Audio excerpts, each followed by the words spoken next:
Patriots Day, to have with us one of the foremost scholars of music of the Revolution with us, Roger Lee Hall, who is a composer, songwriter, and musicologist. For much of his career, he has been based in Stoughton, Massachusetts, which, as you probably know, is the home of the first choral society in the United States. However, if you looked at the Bloomfield High School yearbook, Bloomfield, New Jersey, meaning this is, I think, the first all-Essex County, New Jersey program we have had here at the Colonial Society. I don't tell many people that I am from Nutley, New Jersey, but now you know. Roger Lee Hall is identified as an amateur songwriter. In fact, he was already writing and recording songs. After a stint in the Army in Germany, he returned to New Jersey and recorded songs like, he had recorded, I should say, Soho Serenade and other songs before getting a degree from Rutgers University and then a master's from the State University of New York at Binghamton. He actually wrote the first master's thesis ever on the music of the Shakers. And then he went to do his doctoral work at Case Western Reserve, where he wrote May We Ever Be United on the Ohio Shakers. And he became, well, actually, is one of the foremost authorities on the music of the Shakers. In fact, interviewing Aaron Copland and introducing Copland to Shakers for the first time at a performance by the Cleveland Philharmonic. Fortuitously, he moved to Massachusetts, where he taught at Stonehill, and settled in Stoughton, and he became the vice president, historian, and conductor of the Old Stoughton Musical Society. And he has been a one-man crusade to preserve early American music, as well as other forms of music. He's the director of the American Music Recordings Collection. He's produced over 50 CDs, compiling CDs of Shaker music and other forms of music, forming the Center for American Music Preservation, whose aim is to make American music come alive again, which he's been doing since 1998. He's also edited and published, through his own imprint, 60 collections of music, historical music, classical music, folk music, music of film. Pine Tree Music Editions is his imprint, and he's also the author of a guide to film music, and he has been managing editor of an e-zine, actually one of the longest running e-zines, Film Music Review. And he also has sponsored just this year a series of webinars on music, including the music of King Kong. So he's a man of varied musical tastes and talents. He has a compilation, a Shaker music I know now people are regretting we asked him to talk about music of the Revolution, since there is so much he could have talked about. His compilation, A Shaker Music Miscellany, is available as a multimedia compilation actually on a thumb drive. And he is, as I said, an authority on choral music, classical music, communal folk music, film music, popular music. And today he is going to talk to us about more than Yankee Doodle, songs of patriotism and protest in the American Revolution. So I'm delighted to welcome Roger Lee Hall. Thank you, Roger.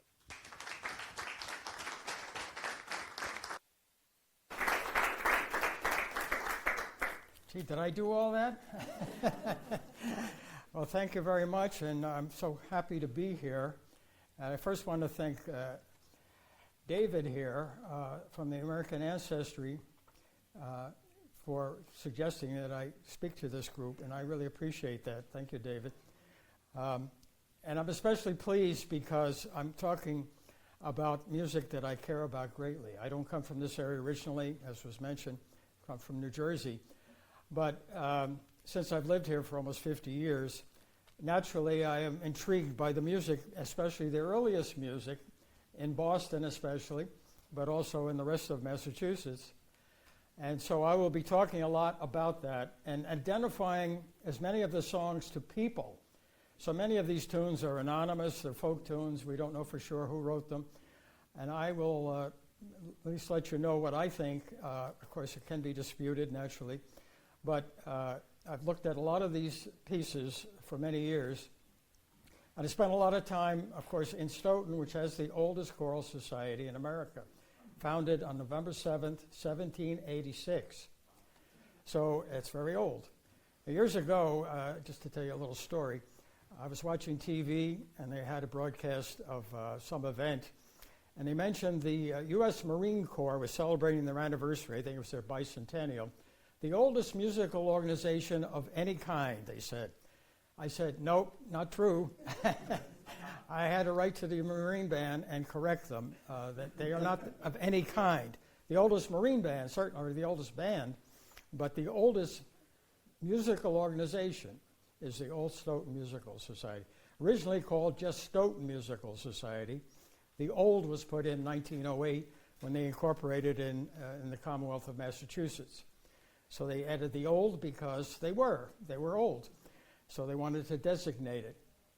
Over the years, I've worked with them since I came to town, and I became historian, vice president, and I also was the chairman of the bicentennial celebration in 1986, and I'll show you some pictures from that on the show.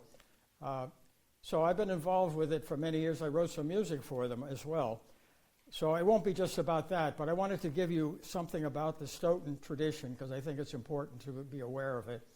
I'll also be talking about many of the people from the early years in Boston, including William Billings, who I think many of you know about him, who to me was the first great American composer. He wrote only choral music, but he was a great composer. And the fact that his music can be done today and get a lot of reception from an audience, I think says a lot. So I'm a great admirer of his music. And I've tried to stay away from his appearance. I don't know if any of you read about his appearance. He wasn't the most handsome man in the Commonwealth. He had one eye missing, I think, or was not working, and one leg was shorter than another, and he would take handfuls of snuff and put it in his mouth. So he wasn't necessarily the most highly cultivated person, but his music speaks volumes about what he could project, and that's what interests me. What does the music give you? What's the feeling of the music? And that's what I hope you'll get from this talk here. I wanted to, I have some things to donate, and I don't know if this is a good time. Just a few of my publications, including a CD of William Billings and the Music Society. Thank you so much. It is always a good time to donate to the Colonial Society. Thank you so much. All right. Very welcome. Thank you. Okay, thank you. Because I have been involved not just with the research and publication of the music, but also the recordings, which is very important. You can read books, you can read histories, but if you don't hear the music, I think you're missing out. And so I've always tried to get recordings of the music and make it available either online or through other ways, through publications. And years ago, I did a publication called Majesty, which is about William Billings and his connection to the Stoughton Musical Society.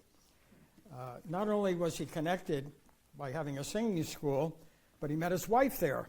His wife, believe it or not, was a member of the singing school. And she was not a teenager, by the way. She was, I think, in her early 20s. Many of these early singing schools had older people, not just teenagers or young people. They wanted to learn to sing. And that's where he met his wife. So I'll tell you a little bit more about that as we get to it. I want to first read a little bit. I'm not going to do a lot of reading. I want to show you and let you hear the music. But this is a book called Songs Sung Red, White, and Blue. It's about patriotic songs. Now you can guess, what particular tune would it be from early America? Yankee Doodle, right. So let's see what he has to say here, because you read different things in different books. But I think what he has to say is kind of interesting. Of all American patriotic songs, none is as nonsensical as Yankee Doodle. Modern music historians would call this little ditty a novelty number. What began as an English number poking fun at New World colonialists, Yankee Doodle became a Revolutionary War victory march that ultimately gave citizens of the United States a universal nickname. It is thanks to the song that in Europe, Asia, Africa, Australia, and just about everywhere else, Americans are known as what? Yankees. or Yanks. In the Britain, they call you Yanks. The tune and the humorous sentiment that are found in Yankee Doodle can be traced to England during the time of Oliver Cromwell in the 1600s. At that time, the song, which was familiar with other European locales, was called Nancy Dawson. Soon, thanks to a division between very reform-minded religious groups and the establishment, Nancy Dawson became Yankee Doodle. The English upper crust song Nancy Doodle, putting them both together, at the expense of the Puritans. During the time of Charles I, the Puritans did everything they could to separate themselves from all other British people. They spoke, dressed, and acted very differently. Many of them wore very short hair and were called Roundheads by the royalists, who wore their hair in long ringlets. You've seen pictures of that, I suppose. As it was already common to ridicule the very proper and uncolorful that's a hard word, Puritans in stories, the transition to ridiculing the group in music was a natural one. So one of the early versions was Nancy Doodle came to town riding on a pony, stuck a feather in his hat upon a macaroni. Now, macaroni is not what we have for dinner. It's the name of what they wore, basically, that kind of fancy headgear. I'm going to skip on here. The other connection is with the Puritans, and let me see, and also the Native Americans. It is said that the first Native Americans that met the Puritans could not pronounce the word English. For some reason, when the Massachusetts Indian said English, it came out Yankees. How do you like that? That's true. British soldiers and other government officials heard the Indians use this term when trading with the Puritans and began to refer to the religious pilgrims as Yankees rather than Nankees. While the word might have changed, the meaning remained the same well into the next century. So that tune really came from the British, making fun of the Yankees. That's really the way it came. Some people have said it's an American tune, totally American. Nobody knows for sure. I've seen so many different stories. But I believe that it was the English introduced it first, sang it first. And then, of course, the Yankees came back and took it over. And as you know, at the end of the war, when Lord Cornwallis resigned or gave up, General Washington ordered Yankee Doodle to be played. And ever after that, that song has been identified with Americans. And if you go to other countries, that's the one song they probably have heard, if they haven't heard anything else, because it is so well known. So that's just a little bit about, I'll give you more about Yankee Doodle when we get to that. This is going to be covered in 4 different parts, so I'll just tell you a little bit how it's going to work. At first, it will be about just the general first patriotic songs that we know of in the colonies, and especially in Boston, starting with the Liberty Song, 1768, John Dickinson. And you know about John Dickinson, if you've seen the movie 1776 or seen the play, which I have seen many times, he's one of the main characters. But he also wrote the Liberty Song before the Revolution began. And then there are a few others that I'll talk about. And I'll also talk about Stoughton, because William Billings had a lot to do with the town. In addition to meeting his wife, he wrote a tune called Stoughton, which I put some words to in 1986 when we had the bicentennial of the Musical Society, and it was sung several times at that time. But the tune was just the music, no words. So I put the words to words from that time, not my words. So hopefully it would be performed more often if you have words with it. And then the next section will be about William Billings and in his time in Boston, of course. And then the fourth will be after the Revolution. I found an interesting Thanksgiving hymn that was written in 1783, the end of the Revolution. unidentified. So it was just the words. So what I do often is I try to find a tune that goes with it. And I found a Billings tune, who else, that I was able to use that fit the words perfectly. So you'll hear that near the end of the program, I hope. Thanksgiving hymn. So I'm trying to give you before, during, and after the Revolution, talking about two major areas, protest and patriotism. They could overlap. Yankee Doodle could be considered both patriotic and protest, depending on the words. But I sort of classified them in those two categories. So they're somewhat flexible. So as you see here on the first picture, this is a postcard from the 19th century, I believe the early 19th century, with the Boston version of Yankee Doodle, the words. And of course the famous painting that's, what's his name, Willard, who painted that, Spirit of 76, which became known as Yankee Doodle because of the song. And of course you know about the book, that wonderful collection of 2 volumes that was put out by the Colonial Society, which I'm happy to have copies of and looked at many times. So I'm grateful for that. This is a publication I put out some years ago, New England Songster. This is amazingly just the words, with sung to the tune of. Over here you have, this is the music and the words to the Liberty Song from the Boston newspaper around 1768, I believe. And over there is a listing of the different songs, including at the top the oldest of the songs. I won't go through all the titles there. But as I said, these are the categories, and I'll go through the titles. The Liberty Song, then the New Massachusetts Song of Liberty, Dr. Joseph Warren. The Lexington March, sung to the tune of Yankee Doodle, written by a British Army surgeon, supposedly. And then Lamentation over Boston, probably the greatest piece of music William Billings ever wrote. Followed by Chester, which is the best known song that he wrote and sung during the Revolution, throughout the colonies, by the way. Thanksgiving hymn I mentioned. Then a piece from a Stoughton composer, Supply Belcher. How do you like that name? Supply Belcher. After the Revolution, but his text must have come from the Revolutionary War time. And then finally, Yankee Doodle, the Boston version. Father and I went down to camp.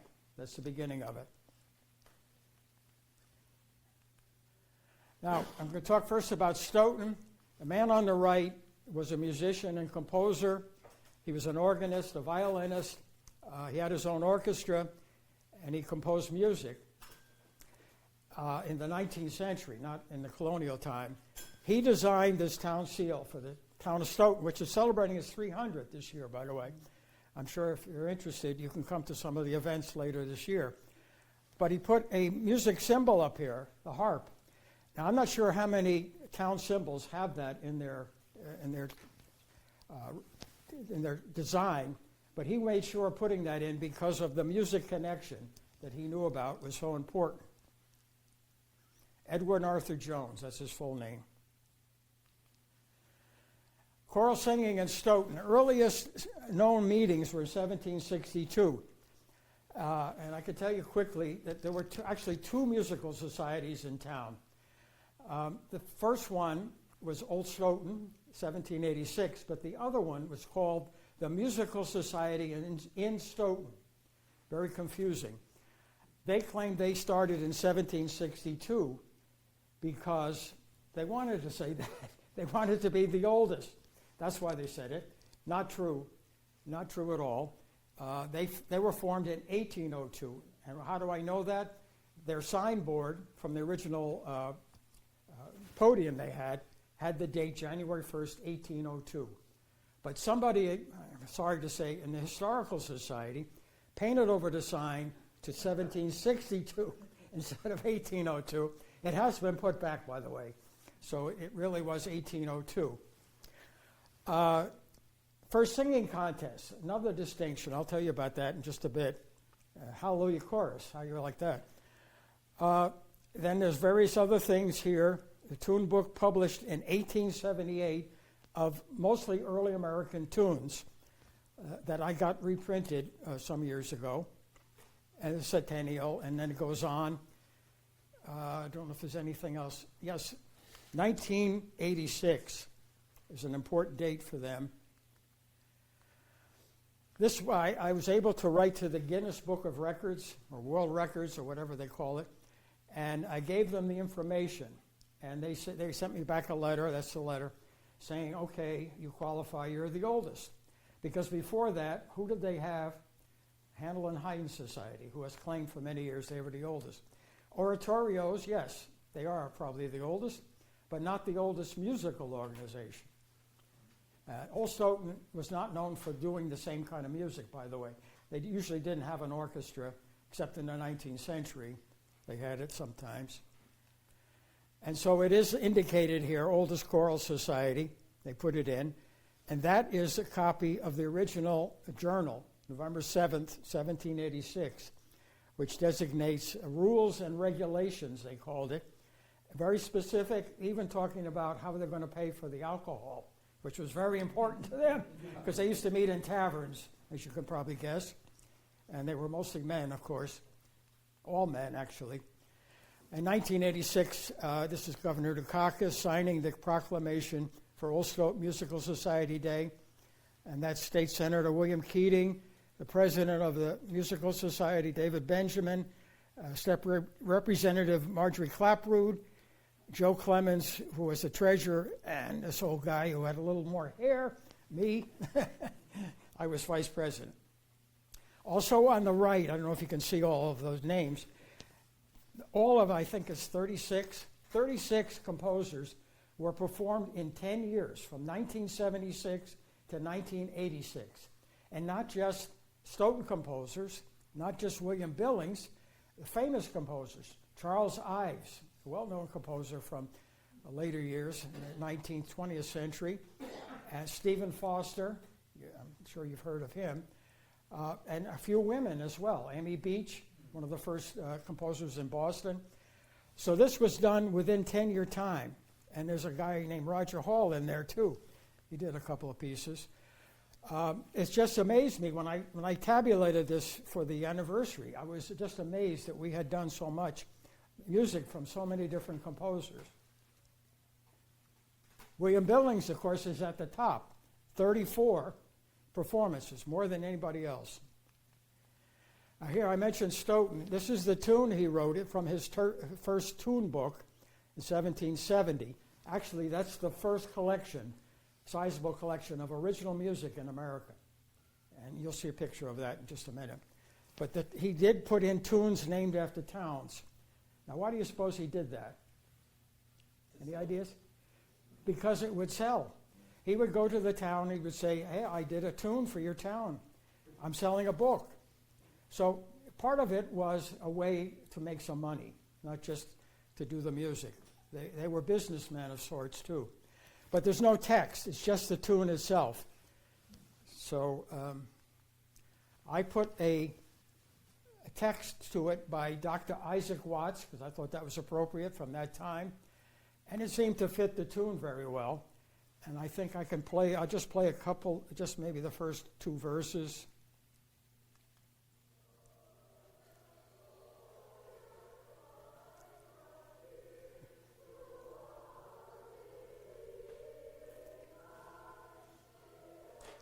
If I can increase the volume.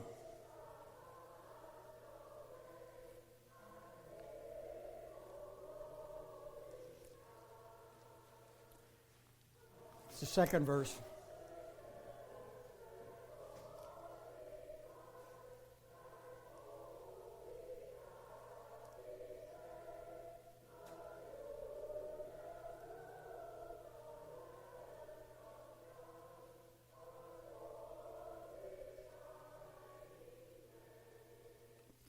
Okay, it's very much like a psalm that was sung at that time, very basic. And Billings himself was critical of his own music. He said at one point, this is the work of a numbskull, as he called himself, a numbskull. He had a great sense of humor, by the way. If you ever look at his introductions to his tune books, they're really fun to read because he's very colorful. and very intelligent, too. This is where the singing school supposedly took place. This is not the original. It was in a cabin, I believe. In 1774, he came to town to teach a singing school. But this building, or what remains of it, was supposedly the location where the first singing school. And who's sitting in the front here? Mr. Jones, E.A. Jones, and his brother, who was also a musician, both sitting. This was a historic site for them. They paid tribute to it because of William Billings. On the right is the way it looks today. It's still there. It was moved up the street, Seaver Street, and you can see the same formation here, the same with the entranceway. Of course, it's changed a bit. I don't know if I think they have, what do you call it, on the roof there. It's different. But the same structure is now used for apartments.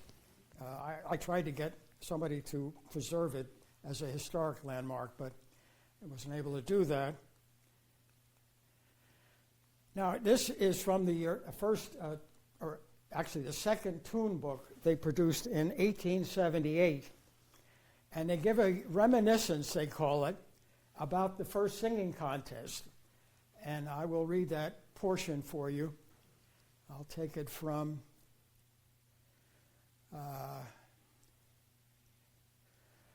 okay. It was held in a large hall in Dorchester, and says the narrator, who was one of the singers, he was there, the hall was filled with prominent singers far and near, including many notables from Boston. The Dorchester contestants had a bass viol, which is like a cello, a little bit bigger, and female singers, the Dorchester chorus. The Stoughton party consists of 20 selected male voices without instruments and led by Squire Elijah Dunbar, who was a graduate of Harvard College, by the way, the president of the Stoughton Musical Society, who was not only one of the most accomplished singers of his day, but distinguished for his commanding presence and dignified bearing. The Dorchester party sang first an anthem recently published. They don't say what it was. The Stoughton party followed with Jacob French's new anthem, The Heavenly Vision.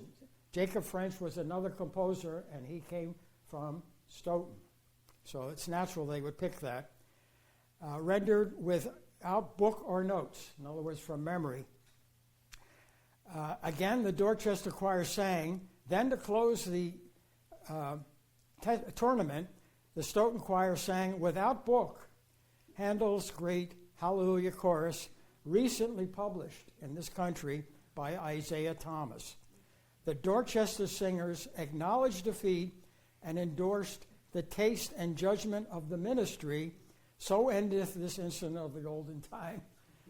So they sang the Hallelujah chorus from memory, no instruments. Now, that would be difficult to do today, I think. It just shows the capability of the singers at that time. Only men, about 20 men in the chorus. On the right is the names of the people in the singing school of Billings. It's often said there were 48, and actually there are 49, because they're, I don't know if you can see it here, it says the Fenno girls, 2 of them. So that adds 1 more to the total.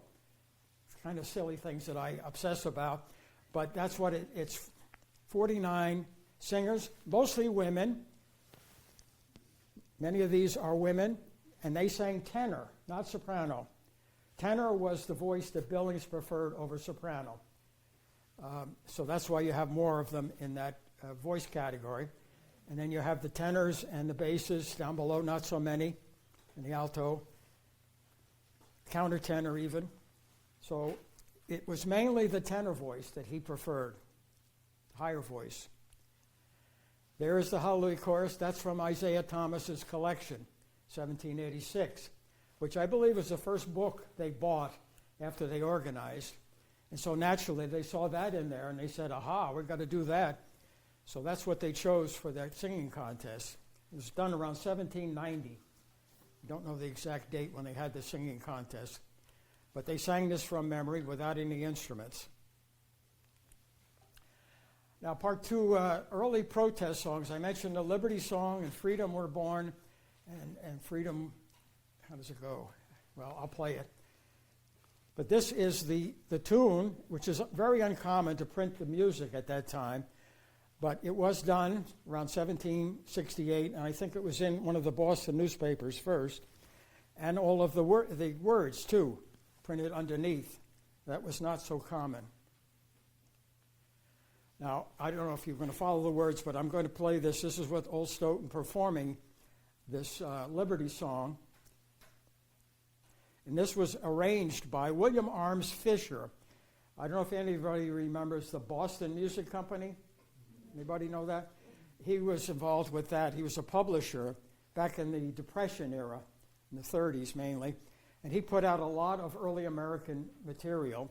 And he also did some arrangements. And this is his arrangement for a collection called The Music That Washington Knew, that he put out around the time of the anniversary of George Washington, of his birthday, I believe it was. So let me play this. This is with pipe organ accompaniment. Oh, I didn't get it.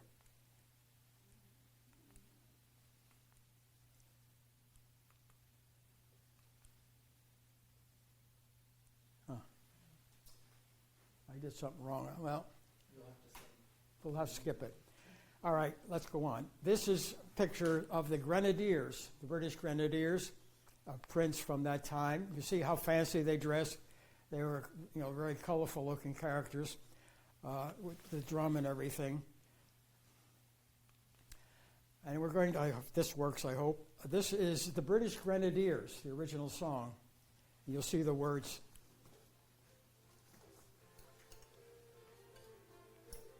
Is there a way I can increase the volume?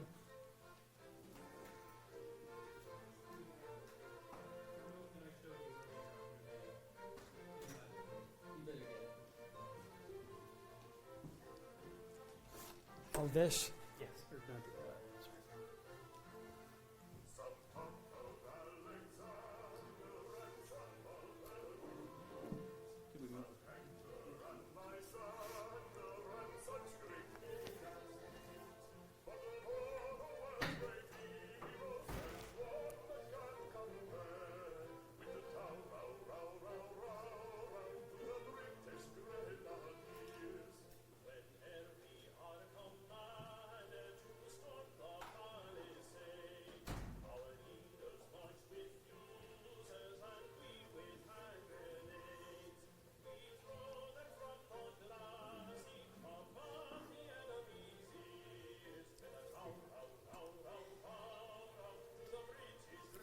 Thank you. Thank you.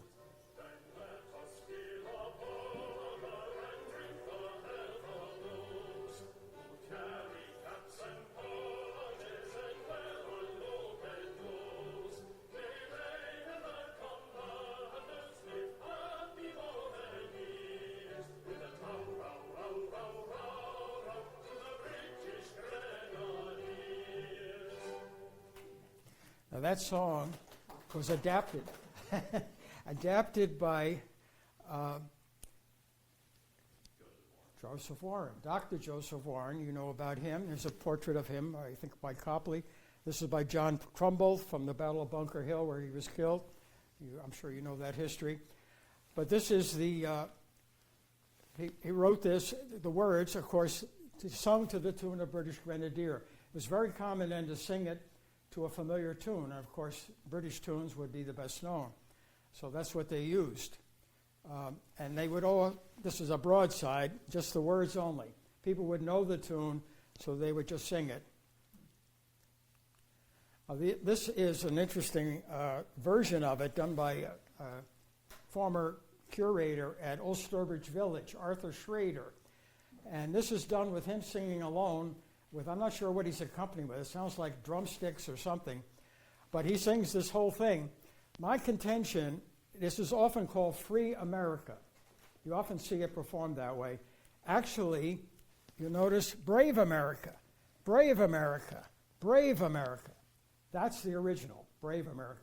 When it was published later, it became Free America. All right, it's just a change of word. But I just wanted you to be aware that this is the original version, as far as I know, of the new Massachusetts Liberty Song, of course, taking from the original Liberty Song that was done before. 1770, I believe, this was first published in the Boston newspaper. Let's see if I can play this.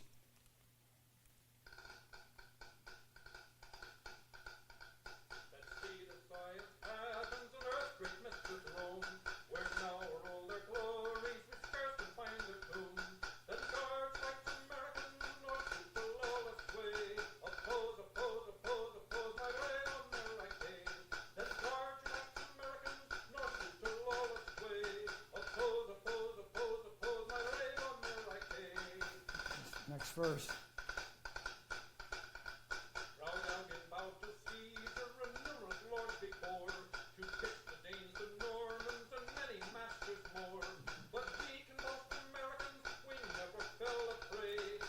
Americans capitalized.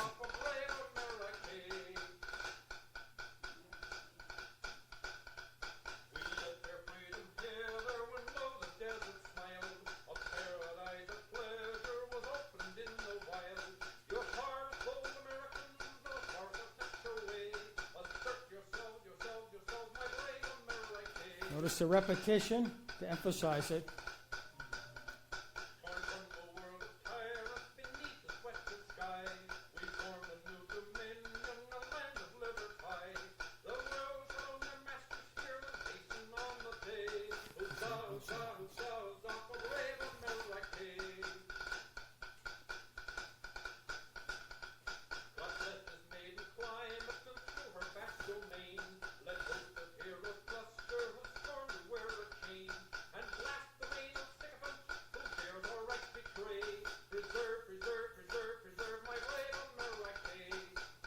Final verse.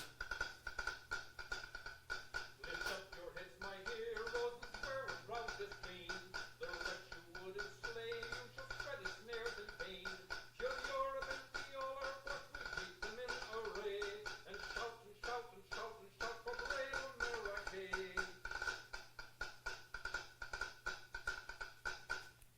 How's that? That's amazing to me. I don't know what that accompanying was. It sounds like it might be drumsticks or some percussion instrument. But I met Arthur Schrader. He was an interesting man. He knew a lot about history. He was at Old Sturbridge Village for many years as the historical curator, I think, of music. So he knew a lot about the early music. Now, the Lexington March, this is the way it's headed up there. It says Yankee Doodle, or is now christened by the Saints of New England, the Lexington March.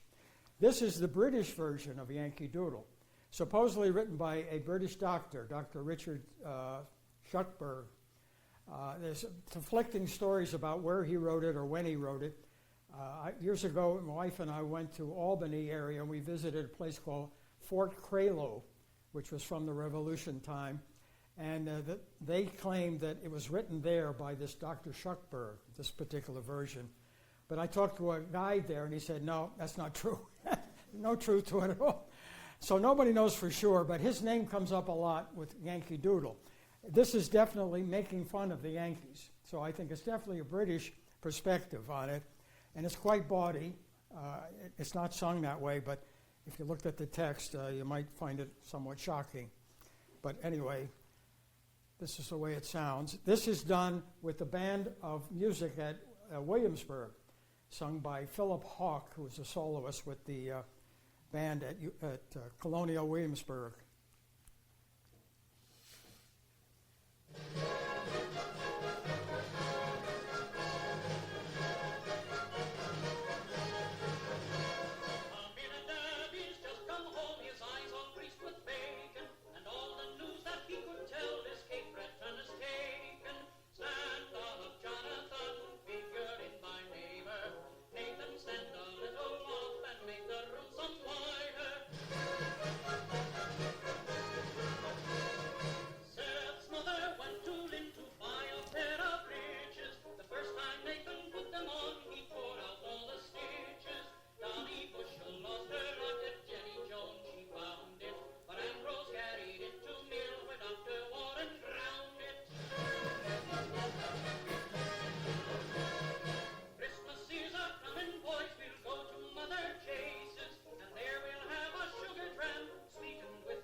Lexington March.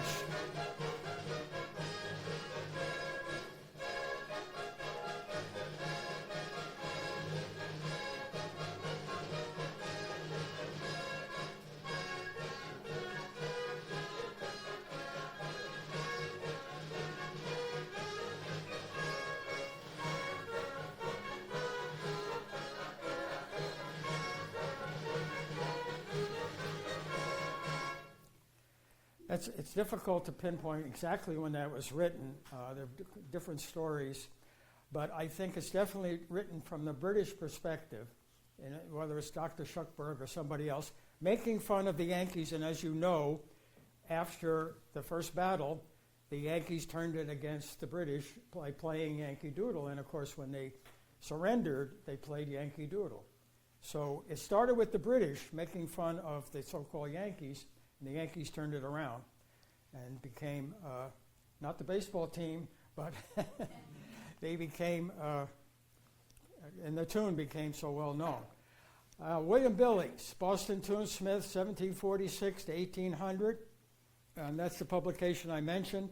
I also did a CD of many of the familiar tunes and less familiar, of course, Chester naturally. He also wrote a tune called Boston, which is actually a Christmas hymn about Christmas time.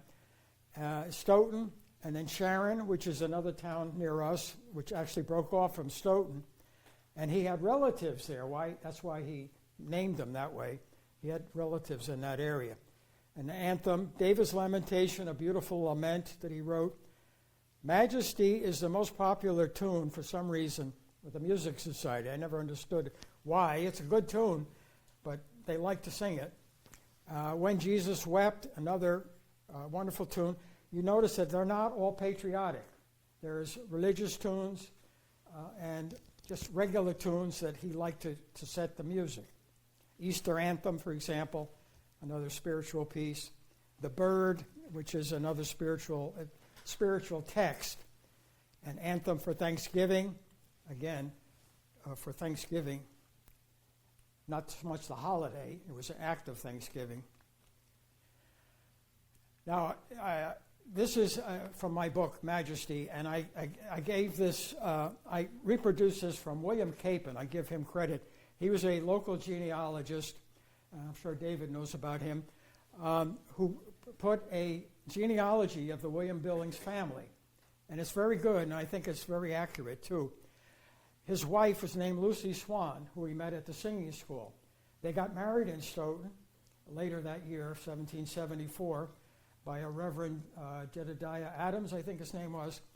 And then they went back to Boston, where they proceeded to have 9 children. 9 children they had, not all of them surviving. The first one died fairly young, 1775, a year later, 11 months old. Abigail Adams, you'll see a lot of the same names that come up. Another Adams, the twins here, and then Sarah, and then a William again, Peggy Dawes, and a Lucy. And you see that the same names, William Billings. One of their children they named William Billings. It gets to be very confusing sometimes to figure out who they're talking about because they use the same names, as you probably know that. And as far as the occupations of William Billings, he wasn't just a musician.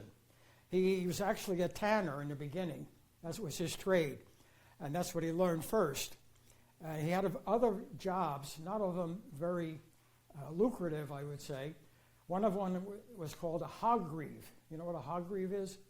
A person who takes care of the hogs in the street in Boston to keep them out of the way. That was one of his jobs. He was also a garbage collector. So he wasn't just a head in the clouds musician. He had to do the grunt work to survive.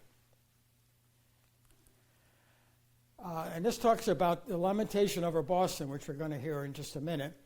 But he really wanted to be known as a singing master, as they called it. He was more interested in the music than anything else he did. And that's why he produced 6 volumes of music, over 300 pieces. It's really an amazing, more than any composer at that time. That's why I say he's the greatest composer of his time. only choral music, no instrumental. Although if he had his way, he might have done more instrumental. He wanted the organ to be put in the Congregational Church, and they were fighting against it. And he wanted them to put the organ in the church, and they eventually did. But not just because he wanted it, but he was one in favor of it. And there's the Lamentation over Boston. That's the music and the words. And here's the text, which you may not be able to see. Now, I'd like to play this whole thing. It lasts about 4 minutes, because I want you to, listen to the words and how he sets the words. He obviously was very upset with what was happening. This was published in 1778, so it's after, a lot of the battles that take place around here, and he felt a great sorrow. It's really a sorrow piece, a protest piece, but also part of the words were written by Samuel Adams. That's the story. He was great friends with Sam Adams. They sang together in the church. So people have said that some of these words, which are very blunt, are from Sam Adams, that he set to music. And I can't tell you which ones. I don't really know. This is done by just 3 singers. They call themselves the Yankee Tunesmith. They used to perform out here on the Common. I remember seeing them back in the 1970s. And the lead singer is Tony Salatan. I don't know if any of you know who he was. He used to work for WGBH, and he had a program for children. In fact, he did one on the Shakers, I remember seeing. But he was the one who put this together, and they did an LP in 1976 that this particular version is from. So let's see if we can hear this whole thing. By the rivers of Watertown, it starts. It's based on the 137th Psalm, by the rivers of Babylon. He changed it to Watertown. And a lot of the other words are changed to local towns.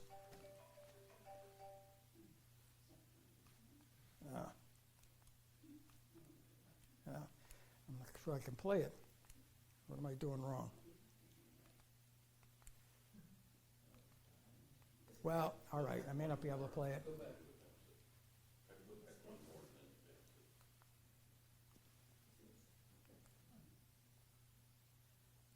There is a delay. Okay.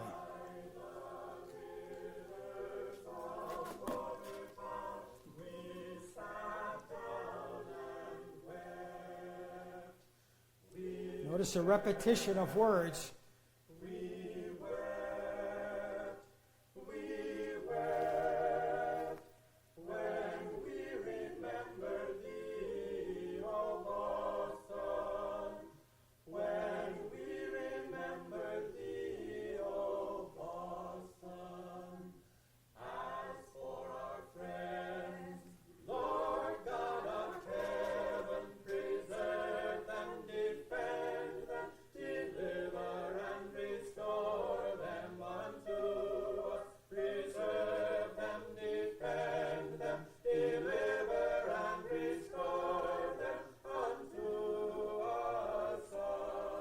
Goes into the next section. These are in sections.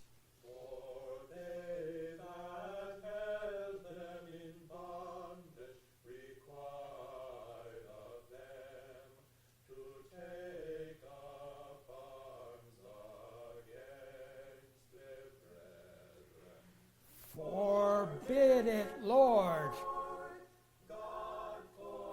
Repeat it again. Forbid it, Lord.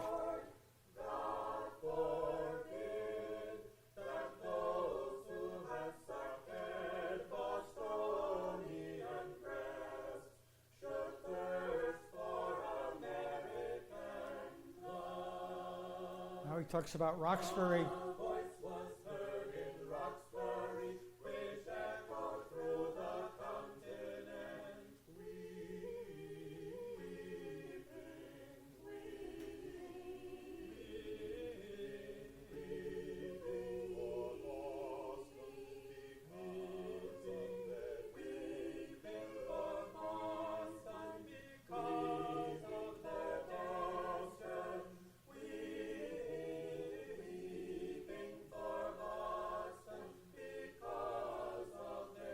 Now it picks up a bit after that. More positive about Boston.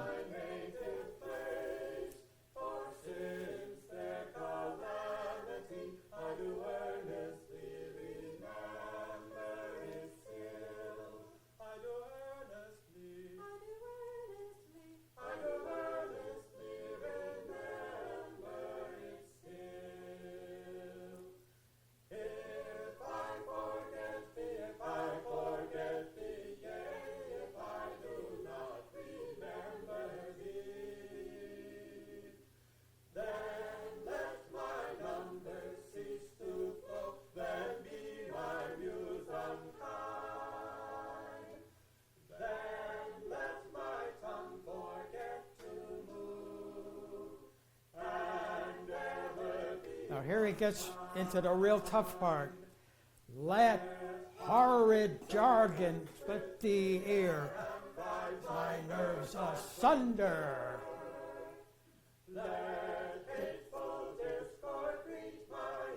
As terrible as thunder.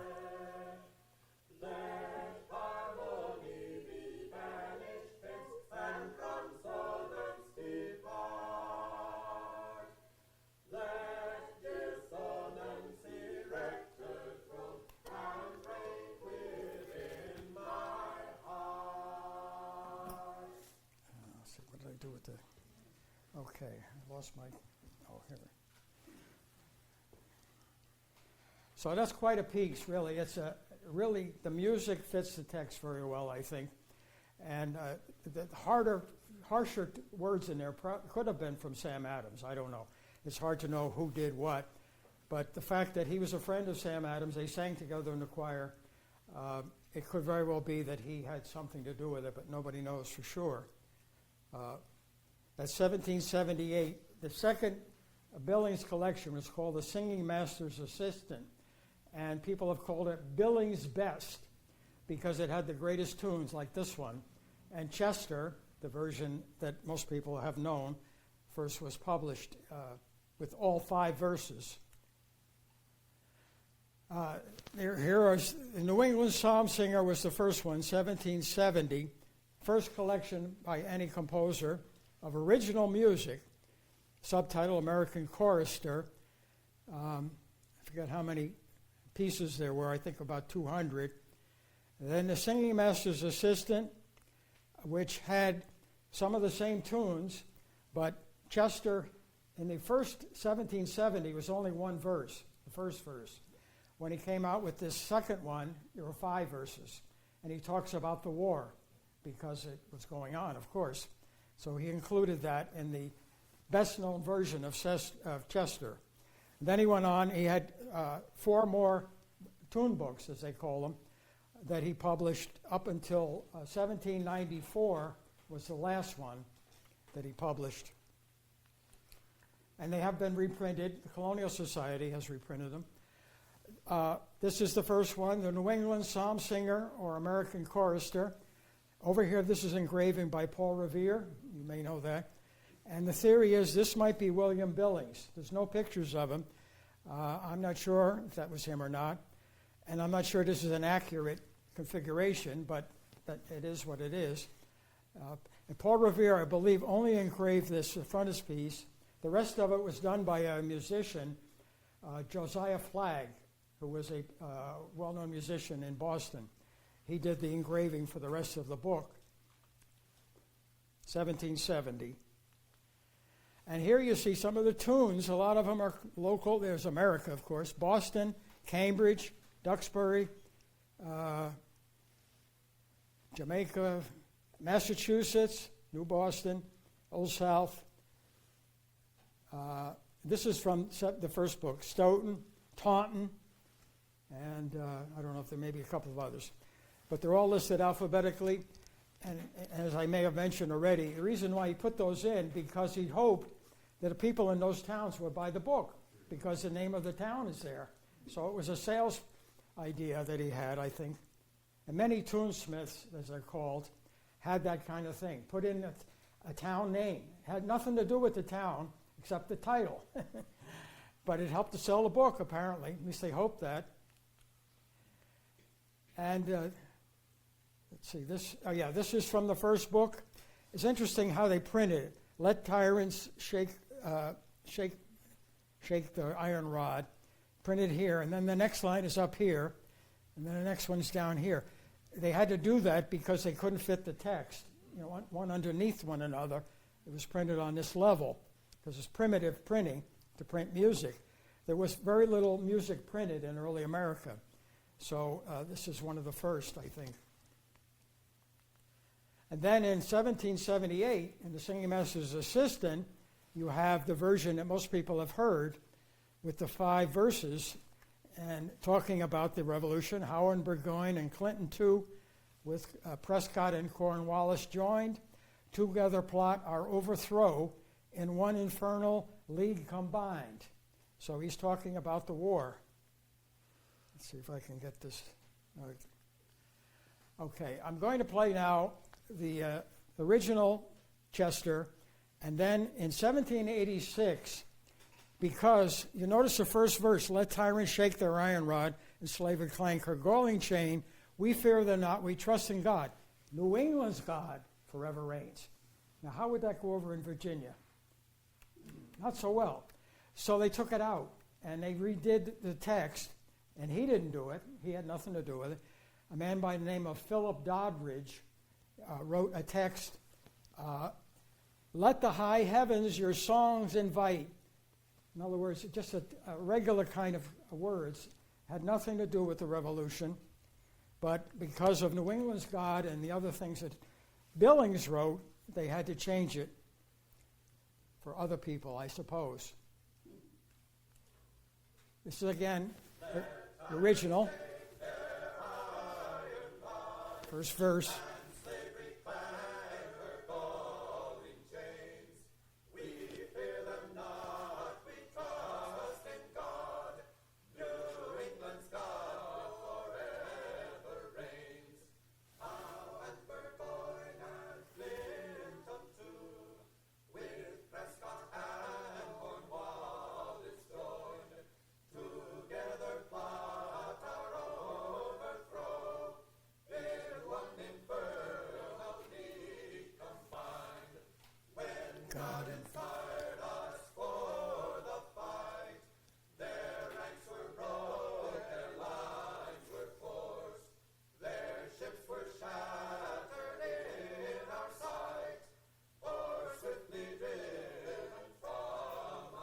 I like this verse.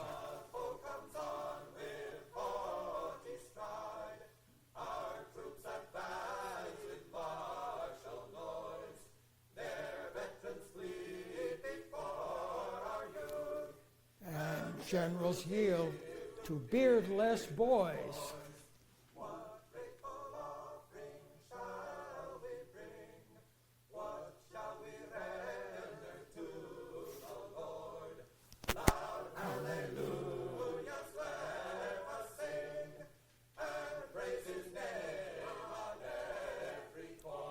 You're going to hear a original Paul Revere bell playing from a church in Bridgewater, Massachusetts, and then the other version sung by the Old Stoughton Chorus with the words on the right there. That bell, by the way, was bought by the Paul Revere House many years ago. I'm not sure it's still there, but they found out it was for sale. Believe it or not, the minister at the church sold the bell. Not a good thing. But Paul Revere House bought it and put it on their grounds.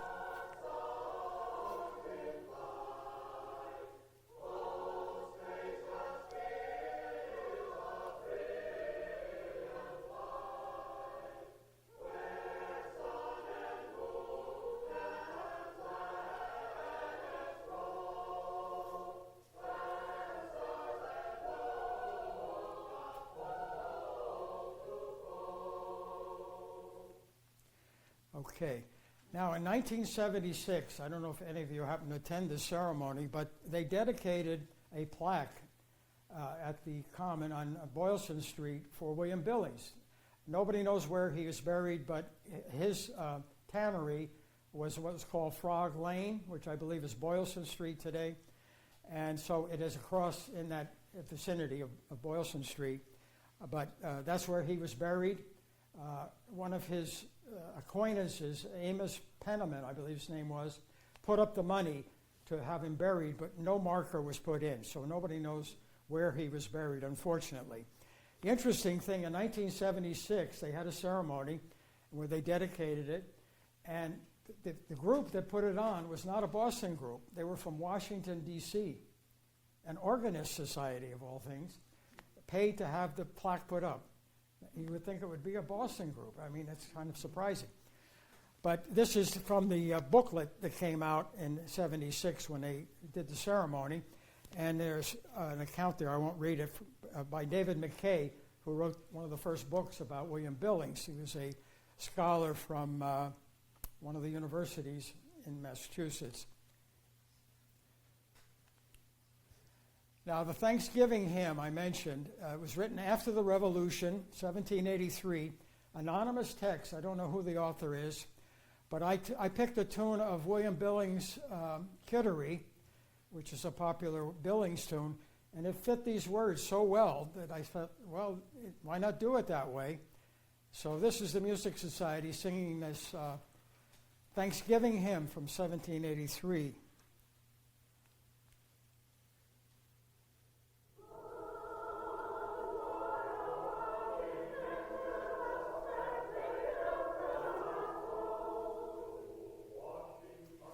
Right there.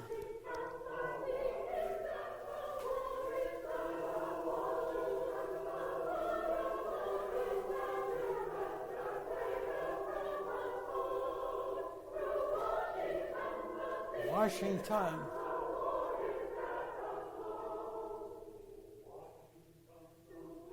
It's George Washington, of course.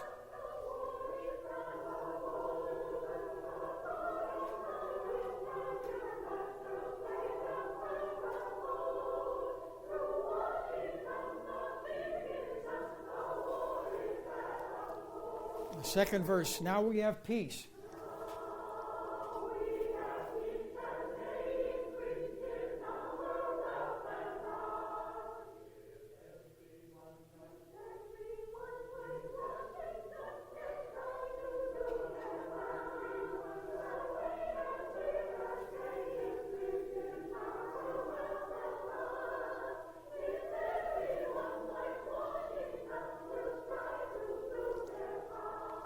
Goes back.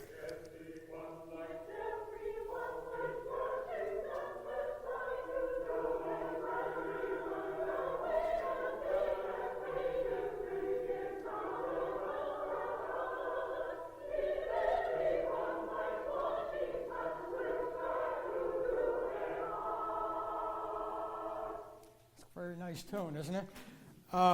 I want to point out that this is a typical kind of tune from that time. They call it a fuguing piece. And the reason it's called that, it starts out with a harmonic setting, with the chordal setting, and then it's imitation, different voices coming in, usually the bass, the alto, and the tenor and soprano. And that's what this is. This is what's called a fuguing tune, where the second part is imitation, opening, and often repeated. The first part not, but the second for emphasis. I think that's why they did it that way. Very popular. Fuguing tunes were very popular at that time in America.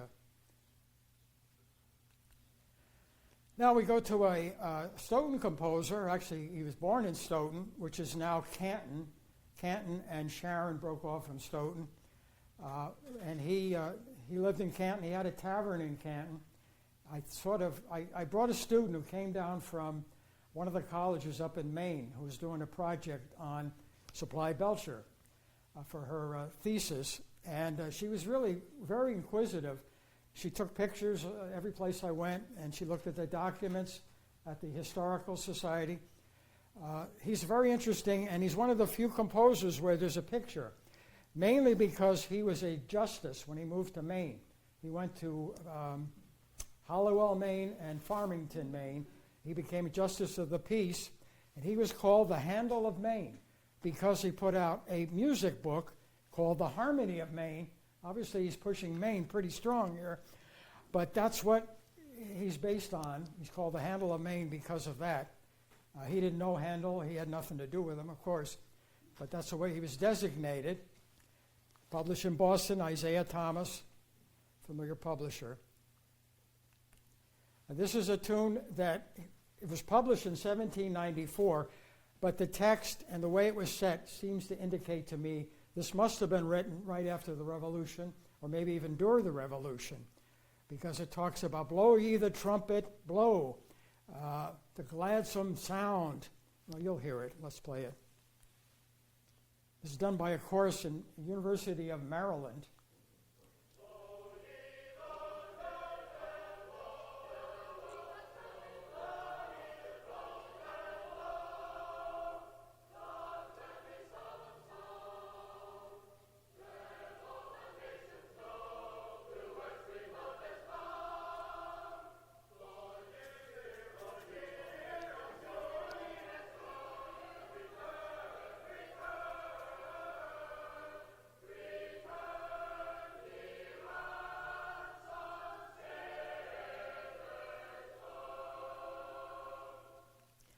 Return you ransom sinners home. I don't know who he's talking about there, if he cared. Now, going on, music in early America didn't die right after the Revolution. It actually got reborn by a man named Father Kemp, Robert Kemp. Started out as a shoe salesman in Boston. He had a shoe store. He loved to sing. So he would have some of his neighbors come to his house, and they would sing the old tunes from Billings' time. And it got so popular that he formed a group called the Old Folks. And the Old Folks not only traveled around Boston, but they went to Washington and other parts of the country. They went to England, very popular in England too. And he put out music books that he sold, just like Billings and the others, Old Folks concert tunes or concert music, favorite tunes of Billings, Swan, Holden, Reed, Kimball, Ingalls, and others. Those are all New England composers, every one of them from the colonial era. And over here you have some of the tunes. Chester is here, and some of the others. And at the very bottom, Yankees Return from Camp, subtitle Yankee Doodle. Not the same. I have one of the books here. I can pass it around. This is from a later edition. It was very popular. It was published for many years. Well, you can find it. It's in the index. So Father Kemp, Robert Kemp was his full name, went from a shoe salesman to a choral leader. Very successful for a time. It's very interesting to me. I've done some work on him.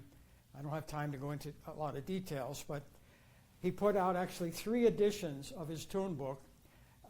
The second one from 1874 is one of the earliest ones that has the Battle Hymn of the Republic, the music and the words. Battle Hymn of the Republic, as you probably know, was only the text first that Julia Ward Howe wrote for the Atlantic Monthly was published. But the music was not published right away, and this 1874 was one of the first times, and it was called Glory Hallelujah, which is the chorus. And the interesting thing about that is there are 3 glories in there. It's glory, glory, glory, hallelujah. And that's not sung today. If you hear any choruses, they don't sing it that way. But they wanted that glory to go over. So they repeated it 3 times, which the Music Society has done that. And I like it better myself because of the fact that that's what you're talking about, glory. So that was Kemp that put that out. The first one was 1860, and it was not in that first edition because it had just been written, the words. So 1874, he had the music with it. I got the wrong gizmo here. Now we finally get to Yankee Doodle. This is the Boston version of Yankee Doodle, done by a Harvard classmate. He was in the sophomore year, I believe. Edward Bangs is his name. And I'm not sure of the date. They say 1775 or 76. But it talks about the early days of the Revolution. Father and I went down to camp along with Captain Gooding, and there we saw the men and boys as thick as hasty pudding. Yankee Doodle, keep it up, Yankee Doodle dandy, mind the music and the step, and with the girls be handy. That is the first version of it in Boston that I'm aware of. And the verses, this was a broadside sheet, probably passed out to people. They knew the tune, they heard the tune, the British made them aware of it, and so they could sing this anywhere. They didn't have to have the music, they had the words. So let's hear this, at least some of it, not all of it. No, I'm not getting it.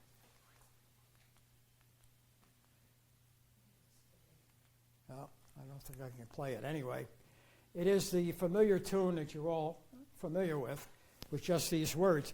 And he talks at one point here about Captain Washington. That's not George Washington. There was a Washington in the militia in Massachusetts who was a captain. So that's who he's talking about. And he talks about colorful, he's a college student after all. There was Captain Washington and gentle folks about him. They say not greater, I can't read that part. He's so tarnal proud, he will not ride without them. So it is somewhat comical in places. I think they were having fun. He was a college student, like any college students today. That's from a collection, by the way, very good collection if you don't know about it. Music for Patriots, Politicians, and Presidents, the first 100 years. It has many illustrations like this and also some music with it in some cases. And I've used it over the years. It's a very good collection. If you want to take a look at it sometime, if you can find it at the library.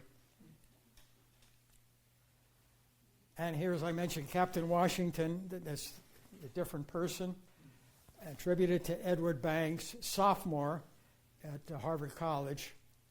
And this, Yankee Doodle came to town riding on a pony, stuck a feather in his cap and called it macaroni, is from the 19th century, a children's book, and it was published, I believe, in England first, before America.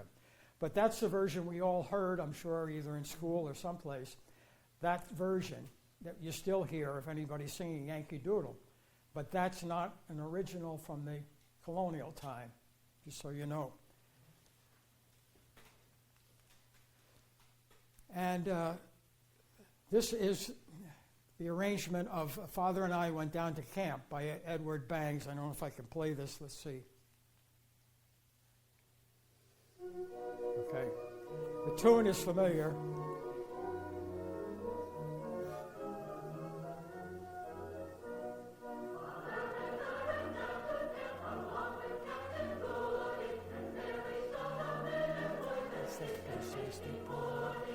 Yankee Doodle, keep it up, Yankee Doodle dandy.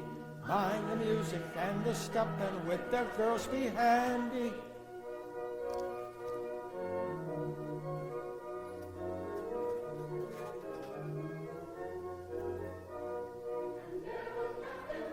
Captain Washington.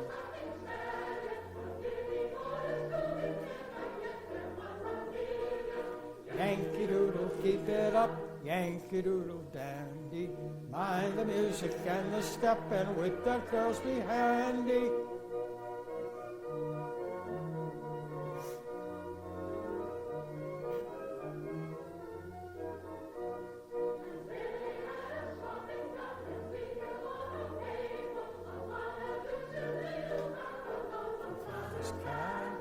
Yankee Doodle, keep it up, Yankee Doodle dandy. Mind the music and the step, and with the girls be handy.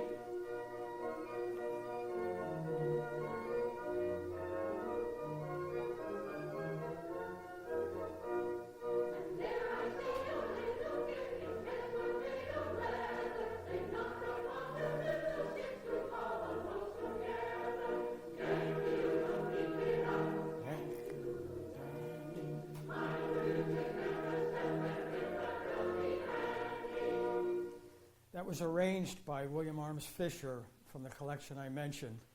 It's a very nice arrangement that the Music Society performed years ago. We did a concert in praise of George Washington in 1982, I believe it was, some anniversary, I forget which one, for George Washington.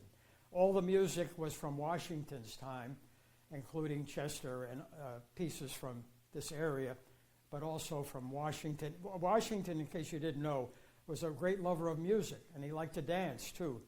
So he wasn't that stiff man that you see portraits of. He liked to enjoy himself as well. This is a collection, if you're interested at all, that I produced called Land of Our Hearts, From Pilgrims to Patriots. It includes about Father Kemp and his old folks, and Chester is in there, and Songs of Liberty, Songs of the Tunesmiths, Songs of the Shakers. And there's also a cable television program that was done in Stoughton with Stoughton musicians doing music from Stoughton, and also Old Stoughton and the Grand Constitution.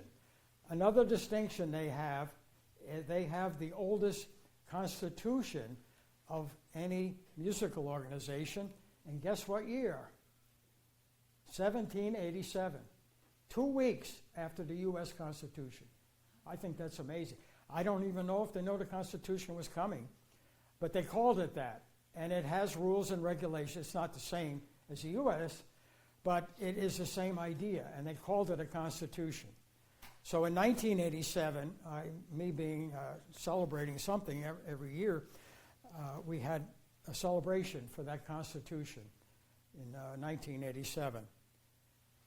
So, and if you're interested, my website, it's AmericanMusicPreservation.com. I would welcome you to, send any questions you might have.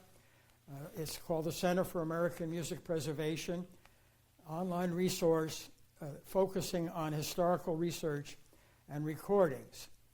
So if you're interested in it, there's the email there too.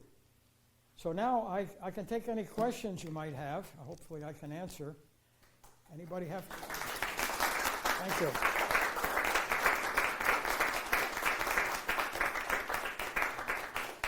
You take questions? I'm going to go. Is an 18th century term. So you're saying it got inserted into the tune in the 19th century? Yes, that version.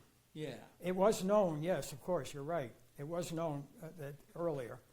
But that, as far as the publishing, we're talking about publishing, as far as we know, as far as I've been able to find out, it wasn't published that way until the 19th century.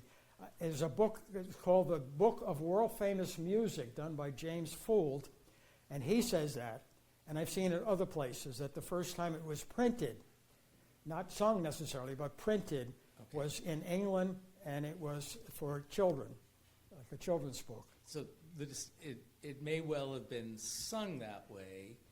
I mean, it would make sense. Why are you putting it into the 19th century when that was not a common term? Well, yes, I'm not saying it wasn't sung. I'm sure it probably was, yes. Okay. It was. I'm talking about printed. Printing, yeah. Got it. Of course, it was known. Macaroni was a common term in those days. Yes, definitely. That's right. Okay. Any other questions about the music or anything? Yeah, just the rhyme on Amerique. Were there people commonly pronouncing America as Amerique? And Yes. when did that change and why or how? I can't say when it changed exactly, but yes, that was a common expression, and of course it rhymed too.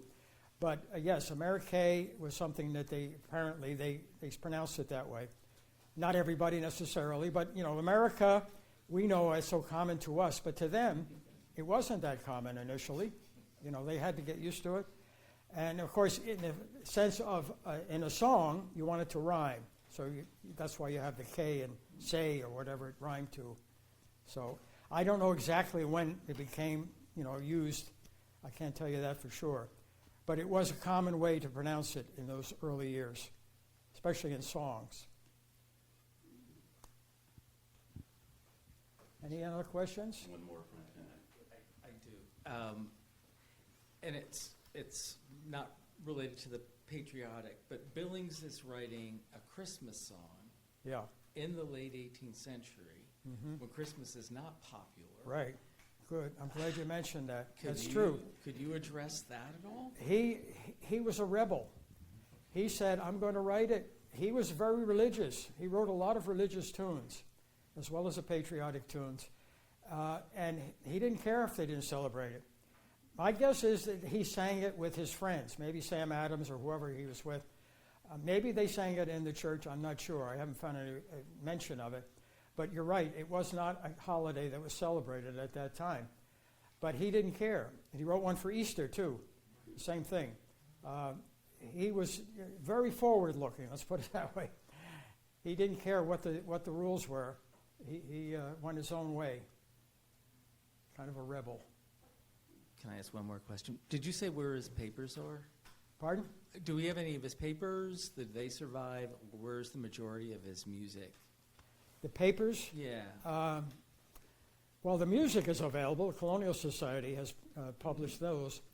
A lot of what his writing he did was in the tune books. In the beginning of the tune books, he has a long dialogue with imaginary people, a teacher and a student, for example.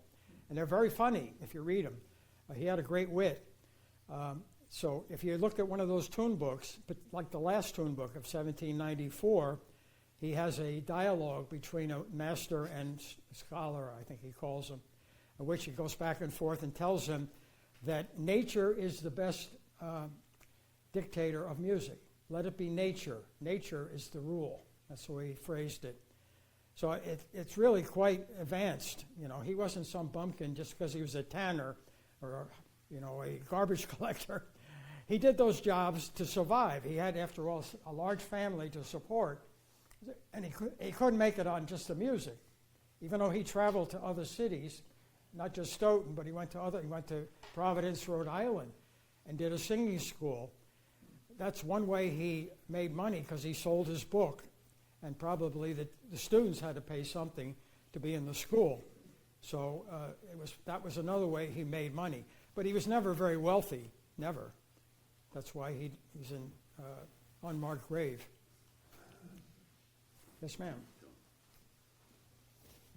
I'm interested in the designation of tenor for the females, and I'm wondering if Female if that was equivalent to a soprano, whether the range was the same in the music that he wrote for female tenors. It's the tenor part, believe it or not. We had female tenors in our chorus years ago, and they sang with the tenors the tenor part.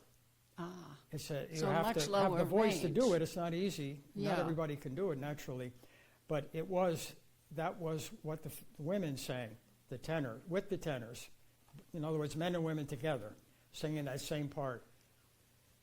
And the tenor was the melody, as I said. Yes. So they were singing the melody basically together, the men and women.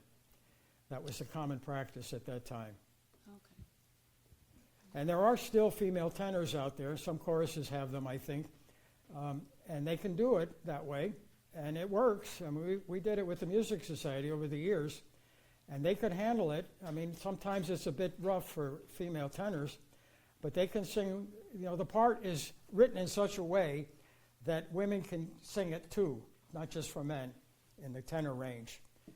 I think he was aware that, you know, some women maybe couldn't sing it if it was too extreme, like the very high register, so or the low register maybe is more likely. So he was aware of that, but that was the custom. It wasn't just him doing it; it was the way that they were singing that way, especially the so-called tunesmiths, of which there were many tunesmiths in New England, as I mentioned a couple of them, that they came from different towns mainly, and they traveled around and, you know, taught singing and sold their book. That's what they're called, Yankee tunesmiths. That's the way they're designated. And I don't know how many there were altogether, but there were quite a few.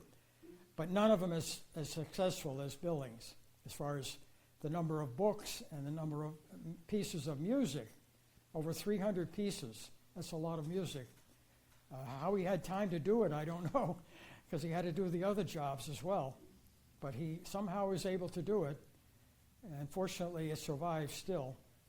And hopefully will be continued to exist, and performed and recorded. That's my thing. You have to record it so people can hear it. That's a very important thing. Well, thank you, Roger, for all you do to make this music continue to work.